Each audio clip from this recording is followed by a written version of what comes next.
네, 여러분 밤새 편히 잘 쉬셨습니까? 11월 26일 이제 수요일입니다. 오늘 이데일리 신문에 나온 내용 중 시장과 관련된 내용 좀 살펴보도록 하겠습니다. 지금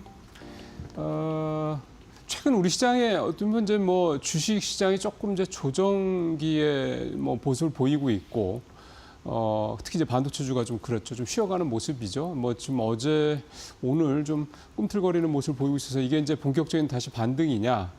이를테면 9월, 10월과 같은 이제 그런 모습이 나올 수 있는 것, 이 부분에 대한 확신은 아직은 전체적으로 좀 없는 것 같습니다. 다만 뭔가 이제 앞서도 좀 자세히 말씀을 들으셨겠습니다만 알파벳, 즉 구글의 TPU 때문에 뭔가 좀 큰 고비는 이제 넘기고 이제 바닥을 다지고 이제 올라가려고 이제 뭔가 움직이려는 그런 모습이구나라는 생각이 좀 들고 있는 상황이긴 합니다. 이런 상황에서 우리 시장의 현재 좀 최대 어떻게 보면 관심사는 이 환율이라고 좀 봐야 될 것 같습니다. 어제도 사실은 4.7원 정규장에서 떨어졌으니까 사실 굉장히 많이 떨어진 거죠. 여느 때 같았으면 급락이라는 표현을 쓸 법도 한데, 근데 지금 보시는 건 이제 야간장 모습이고 어제 정규장에서는 1,472.4원에 마감이 됐습니다. 그러니까 1,470원대라는 거죠. 근데 물론 이제 밤새 이렇게 또 야간장에서 좀 떨어지긴 해서 오늘 시장에서 어떨지 모르겠습니다만, 자 이렇게 되니까요. 정부에서는 사실 좀 발등에 가장 불이 좀 떨어진 상황입니다. 오늘 그래서 구윤철 경제부총리 겸 기획재정부 장관이 직접 기자간담회를 갖고 최근에 외환시장 상황 관련돼서 이재명 정부의 입장을 이제 설명을 할 예정입니다. 근데 이제 이게 입장을 설명한다라는 건데요. 결국은 구두개비나 마찬가지입니다. 계속 이런 식으로 시장이 원달러니 오른다 그러면 한국 정부 가만 안 있을 거야. 지금 국민연금 가지고 시장이 국민연금 가지고는 안 돼. 이렇게 얘기한다 그렇지. 그러면 정부가 쓸 수 있는 카드는 되게 많아. 그 카드로 오늘 이것저것 있을 텐데 그걸 좀 풀어보겠다. 그렇게 해서 일단 구두 개입을 한 번 더 세게 하고 그럼에도 불구하고 외환시장 상황이 정부의 뜻대로 우리 경제에 조금 이제 불편한 상황으로 계속 간다. 그러면 다른 여러 가지 방법들을 동원하겠죠. 사실 우리 같은 일반인들이 모르는 그런 정부가 쓸 수 있는 방법들은 굉장히 많습니다. 최근에 증권사들 오전에 환전하고 이러는 부분들에 대해서도 통제를 하겠다 이런 얘기까지 나오는 거 보면 정부가 어떻게 보면 이제 고삐를 바짝 쥐겠다라는 의지를 좀 분명히 하고 있다는 신호를 계속 보내고 있다는 얘기가 되는 거거든요. 이런 상황에서 이제 오늘 구윤철 부총리의 기자간담회 있고 거기서 어떤 내용이 나올지 그건 이제 사실 여러 가지 국민연금 외에 다른 얘기가 나오겠습니다만 그런 내용들이 시장에서 과연 얼마나 먹힐 것이냐. 조금 전에 야간장 내용에서 보셨던 것처럼 1,460원대 초중반까지 만약에 떨어져 준다. 그러면 이제 정부의 어떤 이런 적극적인 개입 의지가 시장에서 읽혀진 거고 우리 주식시장 격언 중에 정부에 맞서지 말라라는 얘기가 있는 것처럼 외환시장도 이런 아주 급등세가 주춤할 수 있는 여지가 분명히 있다. 정부도 이제 그걸 감안하고 경제부총리가 직접 등판하겠다고 나서는 이유가 되겠고요. 사실 이제 구조적인 측면에 대한 부분들, 이를테면 성학개미가 올 3분기까지 43조 원 정도를 외국에 투자를 했다든가 이거는 개인들의 투자만 얘기하는 거고 여기에서 기업들의 투자하는 부분까지 감안하면 그 이상 거의 2배 이상 더 될 거다 이런 얘기도 좀 나오고 있는 상황이거든요. 그러니까 기업들이 외국에서 수출을 하고 돈을 받아서 달러를 받아왔는데 그거를 시장에 푸는 게 아니라 갖고 있다는 얘기죠. 달러가 계속 오를 것 같으니까. 그러니까 이런 부분들에 대해서 정부가 다 파악을 하고 있기 때문에 이제 그런 부분들을 정부가 손대기 시작하면 물론 기업들로서는 부담스러울 수 있긴 하겠습니다만 원달러 환율 자체가 너무 과도하게 오르는 거는 일단 적어도 제어를 할 수 있다는 점에서 정부의 일단 이런 조치들을 너무 정부가 나선다, 관치다 이런 식으로 바라볼 필요는 없지 않겠느냐 생각합니다. 왜냐하면 원달러 환율이 계속 오르게 되면 과하게 오르게 되면 사실 대기업들은 견딜만 합니다. 쌓아놓은 돈도 있고 여러 가지로 풀어낼 수 있는 방법도 있고 해지할 수 있는 방법도 많죠. 근데 중소기업들이나 나아가서 이제 이 개인 국민들은 여러 가지로 국민들 입장에서 봤을 때는 환율이 오르게 되면 수입 물가가 오르게 되는 거예요. 결국은 그게 다 물가에서 특히 국민들이 사고 있는 여러 가지 물가들이 오를 수밖에 없는 거 아니겠습니까?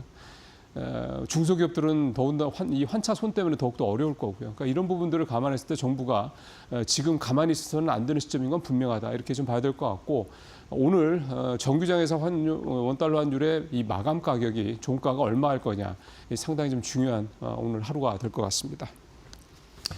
사실 이게 환율하고도 연관되는 문제라도 볼 수 있긴 하겠습니다만 한일령 얘기 내용으로 좀 2가지 기사를 준비를 했습니다. 자, 제목 보시면 일본행 노선 내년 3월까지 감편하라.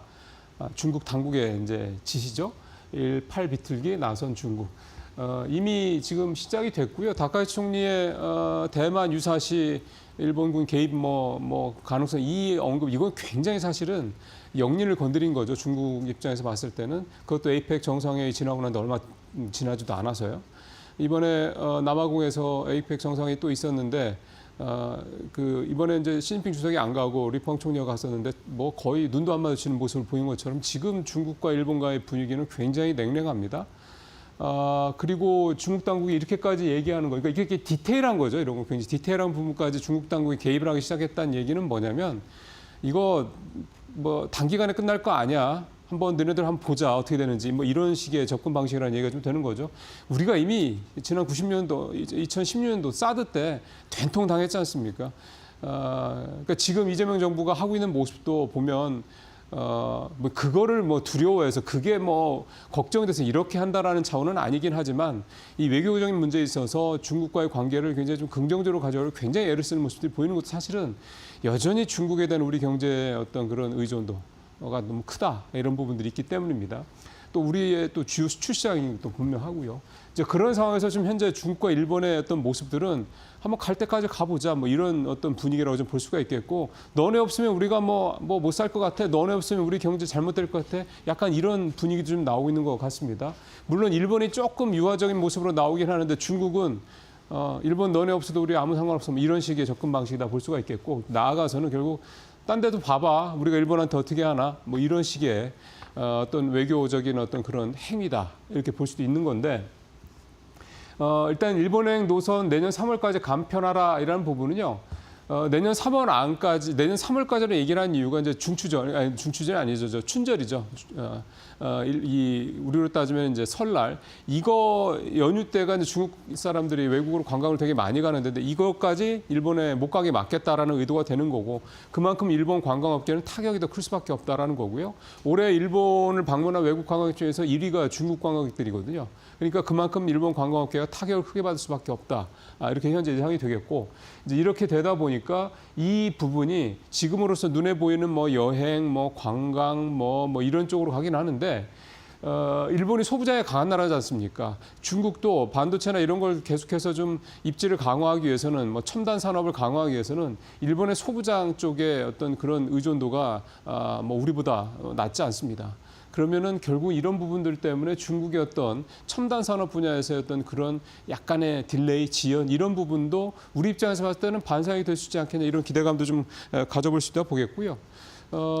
이렇게 이제 정부가 나서니까 또 중국 언론들 가만히 있지 않죠. 중국 언론들까지 나서서 이 소위 말하는 반일 감정을 더욱더 부추기는 그런 기사들도 좀 계속 나오고 있는 상황이어서 어쨌든 한일령은 좀 더 가지 않겠느냐 이렇게 생각을 해보겠습니다. 자 그렇다면 이게 이제 오늘 일요일 제목 잘 뽑았네요. 한국엔 뜻밖의 기회가 될 것이냐 이제 이 부분을 얘기를 좀 해봐야 되는 건데 결국 이제 이게 우리한테 특히 이제 앞서 말씀드린 관광과 관련해서 본다면 일본으로 갈 중국인 관광객들이 이제 한국으로 더 많이 들어오면 되는 거지 않습니까? 앞서 말씀드린 것처럼 올해 일본 관광한 외국인들 제일 많은 사람이 중국 사람들이라고 했으니까요. 일단 현재 분위기는 눈에 띄게 수치가 나타나고 있는 것은 아니라고 합니다. 그리고 중국 내에서 나오는 얘기도 중국 관광객들이 일본 대신 이번에 이제 그 추석 때, 설 때죠. 설 연휴 때 한국과 동남아를 주로 갈 것이다 이렇게 얘기가 좀 나오고 있다라고 하는군요. 그러니까 적어도 한국에 오는 중국인 관광객들은 더 늘어날 가능성이 높다 이런 얘기가 좀 되는 거고요. 잘 아시는 것처럼 지난 9월 29일 날이었죠. 중국인 단체 관광객들에 대한 무비자 이 조치 이제 임시적이긴 합니다만 시행되고 난 이후에 중국인 관광객들이 한 100만 명 정도 늘었다고 합니다. 원래 그 예년에 비해서. 이렇게 된다 그러면 요거까지 겹친다고 그러면 더 들을 수 있는 여지가 있다라는 거죠. 뭐 요즘에 명동이나 이런 데 가보신 분들은 아시겠지만 중국인 관광객들이 확실히 많이 보이는 것도 사실이고요. 그래서 이 면세업계라든가 호텔, 여행업계, 관광업계 이쪽은 상당히 좀 기대를 좀 하고 있는 모양이고요. 호텔 같은 경우는 뭐 그나마 그렇잖아도 좀 이를테면 빈 객실이 별로 없다고 그러는데 더 찰 가능성이 높다 좀 볼 수가 있겠고 면세업계도 어쨌든 중국인 관광객들이 들어오면 국내 면세점들을 많이 들르기 때문에 기대감을 좀 갖고 있다라고 하고요. 근데 이제 화장품 업계는 그다지 그렇게 기대치를 높지 않게 갖고 있나. 그래서 왜 그런지 이유를 좀 들어보니까 일단 중국이나 일본이나 다 자국 내 화장품 이 산업이 작지 않습니다. 잘하고 일본은 뭐 잘 아시는 것처럼 글로벌한 수준의 화장품 어떤 브랜드라든가 이 수준을 갖고 있고요. 중국도 이제 우리로 따지면 인디 브랜드 같은 거겠습니다만 굉장히 저가, 그러니까 가성비가 좋으면서도 품질이 괜찮은 그런 화장품들을 많이 지금 만들어내고 있습니다. 뭐 공교롭게도 ODM을 주로 하는 데가 우리나라 ODM사들이라고 하긴 합니다만, 그러니까 중국 화장품도 이제 품질이 좋다라는 거예요. 가격 대비해서. 그렇다고 그러면은 이제 중국 입장에서는 가뜩이나 자국 어떤 우선주의 이런 것들이 이렇게 무슨 일이 있을 때마다 더 강해지는 나라인데 이럴 때 화장품 같은 경우 중국 화장품을 더 많이 쓸 수 있다 이런 얘기가 나오기 때문에 국내 화장품 쪽에서는 그렇게까지 기대를 하지 않고 있다. 일본도 마찬가지인 거고요.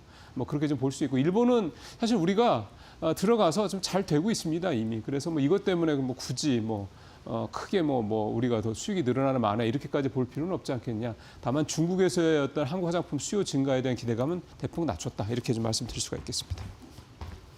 자, 오늘 마지막은 오랜만에 종목 기사 하나 가져왔습니다. 로봇주 괜찮죠? 여전히 요즘에 로봇주 보면은 뭐 모멘텀도 나쁘지 않고요. 뭐 상대 강도, RS 같은 것도 이렇게 기술적으로도 봐도 괜찮습니다. 그렇기 때문에 로봇주 여전히 좀 괜찮게 보는 시각들이 많은데 이거 펀더멘탈이랑 좀 별개의 차원의 문제인 거죠.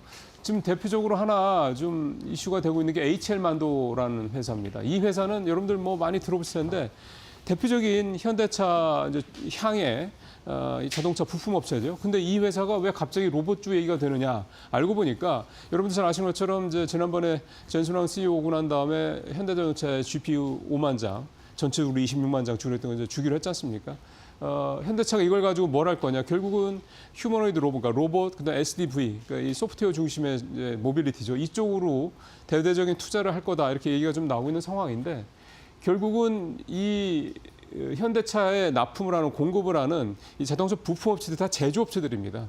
그럼 로봇도 제조업이지 않습니까? 그러니까 결국 현대차는 자기네 바운더리 안에 있는 이 자동차 부품 업체들을 R&D를 열심히 좀 지원하고 기술 개발을 하도록 독려를 해서 결국 나중에 이제 현대차 그룹이 이 휴머노이드 로봇을 이제 본격적으로 개화를 시킬 때 역시 또 같이 갈 수 있는 어떤 그런 파트너로 삼겠다 이런 뜻으로 좀 합니다. 그 가장 대표적인 수혜를 현대차 계열사 외에는 현대차 계열사에는 뭐 잘 아시는 것처럼 모비스가 있으니까요. 그 외에서는 HM만도 같은 이렇게 기본적인 생산 캐파가 있고 그다음에 양산 능력이 있고 또 검증이 됐고 그다음에 제조 기술력이 오래됐고 이런 회사를 이제 키우겠다 이런 의도로 보는 거죠. 주가도 보시면 사실 뭐 올해 자동차 부품주들이 크게 오른 건 아니긴 합니다만 연초에 잘 나가다가 확 꼬꾸라졌다가 지금 다시 연초 때 한 80% 수준까지 좀 주가가 좀 올라오고 연초 때 4만 7천 원까지 갔었거든요. 지금 4만 한 2천 원 근처까지 올라오고 있는 상황이니까 그때 좀 회복을 좀 하고 있는 모습이다라고 볼 수가 있겠습니다. 중요한 거는 지금부터 작업을 해서 이 어떤 소위 말하는 현대차 그룹의 로봇 생태계를 키워간다면 한때는 자동차 부품만 만들던 회사들이 이제는 나중에 로봇 부품까지도 만들 수 있는 그런 상황이 될 수도 있다. 확장성이라는 거죠. 그런 의미에서 상당히 좀 자동차 부품 업체들도 이제는 모습이 달라질 수 있다는 점도 한번 장기적이긴 합니다만 볼 수 있겠다는 생각이 좀 듭니다. 마치겠습니다.